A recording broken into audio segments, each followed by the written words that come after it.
now. And it works like this. First of all, I'll give you a study. Non-genomic transmission, that means non-genetic. Non-genomic transmission across generations of maternal behavior and stress responses in a rat. Variations in maternal care appear to influence the development of behavioral and endocrine responses to stress in the offspring. Here's what they did. They took, well, first of all, I'll give you a premise. We always thought all organisms less than humans their behaviors were all genetically programmed, especially something as low on the scale as a rat. All of its behaviors, something complex like maternal behavior, must be a genetic program, because who would imagine that rats are learning? Well, it goes like this. You have what are called bad rat mothers and good rat mothers. The bad ones don't take care of the fetuses. They don't groom them. They don't attend to them very much. Not very good mothers. The good mothers are the ones that pay attention and groom and clean and watch after their rat pups. What they did is they took a baby rat from the bad mothers, put it into the litter of a good mother. Take a rat from the good mother, put it into the litter of a bad mother. It's called cross-fostering. Point, when the rats grew up, they mothered their offspring in the exact same manner that they themselves were mothered. Point, the neonate is learning how to be a parent by being parented. The fact is, it's downloaded through an experience. It's an acquired piece of perceptual knowledge that children learn how to be parents by being parented, and propagate this. So how you parent your child, they will naturally parent their child in the same way. It's propagated from one family to the next. Higher up, talk about monkeys. Lately, after a number of years of teaching chimps sign language, what they found in one of the bonobo chimps was that the mother had learned the sign language, and she had her own chimp. And without anybody paying attention to it, the chimp learned the sign language. One chimp learned it from its mother. And it's like, think about that. Once you taught the first chimp the sign language, all other chimps could learn to do the sign language. This was a different one. This is about this chimp here whose mother was taught Japanese script, kanji, K-A-N-J-I. And the name of the game was, on the screen, the kanji, the Japanese letter for different colors would appear. And then there'd be different color swatches. And what the chimp would do was identify the letter and then match it to the color. So the mother learns this. And when she does it successfully, the machine that's doing the training gives her a coin. And with this coin, the mother runs off and there's a vending machine, and she can put the coin in and get her fruit or whatever she wants out of the vending machine. Well, they were teaching the mother all this, and she had this little tiny infant. And what was real interesting about it, at one point, the mother did the job, went over and was getting the coin into the vending machine. And when they weren't looking, the little tiny infant chimp climbed up on the thing, pressed the right letter, pressed the right color, got the coin, and went to the vending machine. And the important understanding about it is this. We now recognize that all the behaviors that are expressed by chimps all over Africa, they have their own cultures. Cultures represent acquired learning. And the question about where did that acquired learning come from? And as it says right in here, it suggests from this observation that infants pick up such skills solely by observation and don't have to be actively coached by the parents. Aha! What does that mean? That the infants are observing every one of your moves, and they're downloading it for just what it is. No question, no coaching, watching you as a parent all of the time with their eyes and brains open to observe how you respond to the stimulus, what behavior you do, and they learn the stimulus response by just observation. No teaching, observation. Well, all of a sudden it says, my goodness, then you recognize that as you're walking around and talking and doing all these things, that this little infant that you think is like half the brain is only developing is like fully recording everything you're saying and doing. But you also know that, you know, when the word comes up, or those little swear words come out of your little baby's mouth, and you go, where'd you learn that? Well, obviously, from you. But you know what's more funny about it, if you think about it? When they use these curse words, they use them so appropriately. Why? They learned all the nuances they were learning. So here's an important understanding. And it deals with electroencephalograph activity. And it works like this. From before birth to 2 years of age, a child will express predominantly delta activity, which is very low frequency brain activity. When we express that, we're essentially sleeping or not being conscious. Okay? And it doesn't mean the child's unconscious, like knocked out. The child is totally present, but not engaged in what's going on. It's seeing it, observing it, and downloading it, but doesn't like interfere with the download, doesn't say, gee, that was a good behavior, that was bad behavior. It just watches you and learns the behavior. It's not being consciously involved in the learning. Then from 2 until 6, the brain activity raises a notch into what is called theta. This is like imagination state, twilight reverie, when you're waking up and you're half asleep and half awake and you're mixed between the two. That's theta. Theta for kids is the imagination period. From 2 to 6, that's where all the imaginary games and all the imaginary play is coming from. They're in this period. After 6, they start to express more predominantly alpha, which is consciousness. And by 12, they're beginning to express beta, which is active focused consciousness. What's the relevance of this? The relevance is up till 6 years of age, they're in delta and theta. Delta and theta is called the hypnagogic state. If I want to hypnotize you, I have to drop you from alpha into delta and theta. Reason? I can download information without you being involved with it. That is what hypnosis is all about. Relevance? Until 6 years of age, a child is in a hypnotic state. Everything you say and do, it's learning, it's watching, it's observing. And until then, until 6, at that point it begins to express its own consciousness, which can still make programs, but then it's involved with the program. Up till 6 is the most important period. The reason is this. This is the period of enculturation. This is the period where the child has to learn all of the details about language and movement and how to integrate into society. This is the developmental period of learning how to be a part of a community. And why consciousness is not involved is it would distort the downloading of this information. So in this time period, the child is completely a tape recorder of all of the behavior it observes from the teachers called its parents.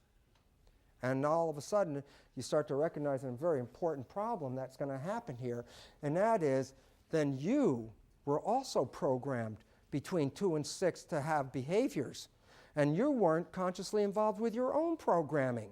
And these are fundamental programs. By the time a child is 6, the parents could be gone. The child will still grow up just like the parents were. Isn't it the Jesuits that said, you give me a child till he's 6 or 7 and he belongs to the church after that the rest of his life? Why? They already knew. I could program it by 6 and after that it belongs to the church. And the reality is, this is important because the child is observing everything you're doing. And then why is this relevant? Well, look at it this way. The mind. What is the mind? Well, there's 2 parts to the mind we talk about. The subconscious mind is the original brain. Consciousness is a much higher level than like primates and higher primates and humans. For example, we can talk about consciousness. But below that, all the brains are just subconscious. What is subconscious? Very fast processing. 4 billion pieces of information every second. The brain is downloading and responding to 4 billion pieces of data a second. It's very fast. But here's the issue of the subconscious. It's totally habitual. What is in the subconscious is habit. Once it's learned, it will always play the same habit over and over and over again. Subconsciousness is not consciousness. Consciousness is creative. Subconsciousness are tapes. Where did you get the tapes? Your subconscious was programmed before birth up through 6 years of age without you even being involved. You learned tapes about how to live. After you get past 6, this development of the prefrontal cortex region here, which is where our central source of consciousness comes from, self-consciousness, self-reflection, is an add-on, really. And as a matter of fact, it's an option. A lot of people in this world don't even use consciousness. The reason is you don't need it. I'll give you an example. Once somebody's programmed, and in the old days, remember, people had neurological defects, they'd give them a lobotomy. Lobotomy would cut out this part of the brain. They would lose this. Guess what? They'd essentially carry on with the rest of their lives. Why? Once you learn the program, it's just repetition. Where's your consciousness in most of your life when you're thinking about it? When you're doing day-to-day things, is your consciousness really focused on the task, or is your consciousness frequently thinking about other things? If your consciousness is thinking about other things, get what that means. If your consciousness is engaged with what happened last week or your vacation next month, then whatever you are doing at that time, right at that moment, is not being run by consciousness, it's being run by subconscious. Relevance? When you are not paying attention to your own consciousness, you are playing tapes that are not even yours. And you don't even see it because the subconsciousness works imperceptibly. It's so fast that it doesn't even engage consciousness. Give you an example. I can wire you up with electrodes to your fingers and then show you a slideshow on the screen. Show you a happy slide, and your physiology will go under a physiological response for happiness and health and growth. Show you a scary slide, and you'll automatically go into a protection mode, a whole different aspect. Here's the point. I can show you a slide so fast, click, click, that you consciously did not see that. And you know what? Your subconscious saw it and engaged in the behavior, and your consciousness didn't even see it. It's called subliminal. What's the point? Well, when you're walking down the street, which is further out in front, consciousness or subconsciousness? Subconsciousness. Reason why? It's scanning 4 billion bits of data in the environment instantaneously and downloading a behavior that your consciousness didn't even see yet. And the behavior that it elicits, is it your behavior? Not necessarily. Could be the behavior you were programmed with. Relevance? You didn't even see it, and you're already engaged in behavior, and it's not even your behavior. And the problem about that is this is where conscious parenting runs adrift here. And the reason is this. I can be conscious and be a good parent as long as I'm conscious. But the moment I'm not paying attention, what behavior am I expressing? Mine or the one I was programmed with? And if the child is watching that, is it watching my conscious parent role, or is it watching the behavior that I'm expressing when I'm not being conscious? Why is that important? Because if it's watching the behavior when you're not being conscious, it's not even watching your behavior. It's watching the program that you got from your parents. And all of a sudden you see the disconnect. Yes, I'm consciously wanting to be a good parent, but the moment I'm not being conscious, the behavior I engage in is not mine either. I'll give you an example if you can see how it works. So it's like a dialogue. Okay, in my conscious mind, I'm talking to you. And in my conscious mind, I might be saying to you, geez, I don't understand why people don't like me. I'm such a lovable person. I try so hard, and I'm trying to be such a good person. And then while I'm talking to you and giving you this story, someone yanks on my shirt back here, right? And this is my behavior. Watch. And I don't know why people don't like, damn it, don't yank on my shirt when I'm talking to these people. Hi. I don't know why people don't like me. And the reason is you don't see that behavior. This behavior that happened back here was not visible. It was a tape. It played, it was a stimulus response, it had no engagement of consciousness. You don't need consciousness. All you need are the stimuli. Relevance about being a conscious parent then is to recognize we must really go back and look at our own behaviors, because our own behaviors might not be reflecting what we consciously would like them to be. And interestingly enough, these are self-sabotaging. The reason is this. The central voice controls the cells, the central voice. But if the central voice is a tape from somebody else, then you're being controlled by somebody else's opinion. And the cells cannot override the central voice. It's not in the program. Relevance? If I am programmed by my child, my father, excuse me, if I am programmed by my father when I'm a child, and he says to me, you don't deserve it. You don't deserve it. You're not good enough. You don't deserve it. He says this on a few occasions. What am I downloading? I'm downloading a belief about what? I am not good enough. That's a tape. It's not my consciousness. It's not me thinking I'm good enough or not good enough. It's a tape. I just learned it. Why is it relevant? I grow up now. I'm going to go to school, and I say, there's a track team. And I say, cool. I want to run on the track team. And guess what? I go out to run, and my first race, I'm actually in front of everybody. And the finish line's up there. And as I approach the finish line, I'm having a conflict. The conflict is this. My consciousness said, yeah, let's run the race. My subconsciousness has a program, not good enough. If I pass the finish line and win, I violate the central voice. Guess what? My subconscious will force me or cause me to trip. And I will think it was an accident. Everybody in the stands that watched me thought, oh my God, he tripped, what an accident. It wasn't an accident, it was required. Because if I cross the finish line, I violate the tape. There's a great movie called Shine. And it's a true story about an Australian piano player, David Helfgott. His father, a Holocaust survivor, grew up in the Holocaust situation, survived, and his programming to his child was this: do not stand out. If you stand out, they will see you. If they see you, they will get you. Therefore, be a nothing. Be blending in there, be nothing. That was his programming before 6 years of age. After that, he started getting consciousness, and he started to learn how to play the piano, and he was really good at it. And this is a true story, so the movie is really interesting in this regard. He finally is so good, he gets into piano competition, and it's the best piano player in Australia competition. He picks the hardest piece, a Rachmaninoff piece to play. He's in the middle of playing it, and if you see the movie, in the middle of playing it, he's really going good, and all of a sudden, he starts to get fuzzy, and he's out of body. And what was happening was, his subconscious was trying to throw him out, saying, if you succeed, we're dead. That was the program. So the program was not to succeed. And he kept forcing to stay conscious and play it through. And if you see the movie, he's like in and out, in and out. And right near the end, I mean, he's just about out, and he plays the last note, and he wins. He passed out. He passed right out on the piano, right there. He played the last note, passed out on the piano. When he woke up, he was totally insane. Reason? You cannot force a change in the tape. Now, good news, you can change the tapes, but you can't force them to change. How many have tried New Year's resolutions? You know, my New Year's resolution, New Year's morning, I'm cutting back on food, I'm not going to eat a lot, and I'm going to get more exercise. By lunchtime, when the turkey was done and all the food was on the table, that thing was out the window. I was already back into the other program. You cannot force changes, but please let me tell you this. You can change these. You can change any programming. Consciousness can override nurture any time, but you need to do it with a process.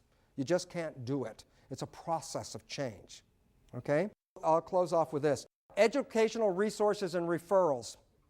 I want to provide you with 2 organizations that will give you all the referrals you need about changing programs, all of the nature steps of conscious conception, conscious pregnancy, conscious parenting. And these are the Association for Prenatal and Perinatal Psychology and Health, APA. This is the website, tremendous resources. And this one is called the Alliance for Transforming the Lives of Children, another website. And why these are important is you can download from these organizations details about the things that I talked about today, plus processes that can be used in creating a better relationship with your children, a better understanding of parenting. And in this process, the whole nature of it is very important for this reason. That is, that how we parent our children is how they will parent their children. How we parent our children today changes the future of evolution on this planet. And therefore, our own children are the future parents. And therefore, it is really incumbent upon us to recognize that we have an active, dynamic role in making a much better world. But we have to get out of our own old belief systems to do it. And to recognize we are not genetically determined, but we are actually influenced in every step of the way from before conception through development and childhood, how we influence our kids, and we can make superstars out of them with consciousness. Without consciousness, we're probably doomed in this regard. And yet I know when you understand all this information and the new biology is manifesting itself, the future of the world is open for a much healthier, happier, loving environment for all of us. Thank you very much for your attention. Thank you. Thank you. Thank you very much. Thank you.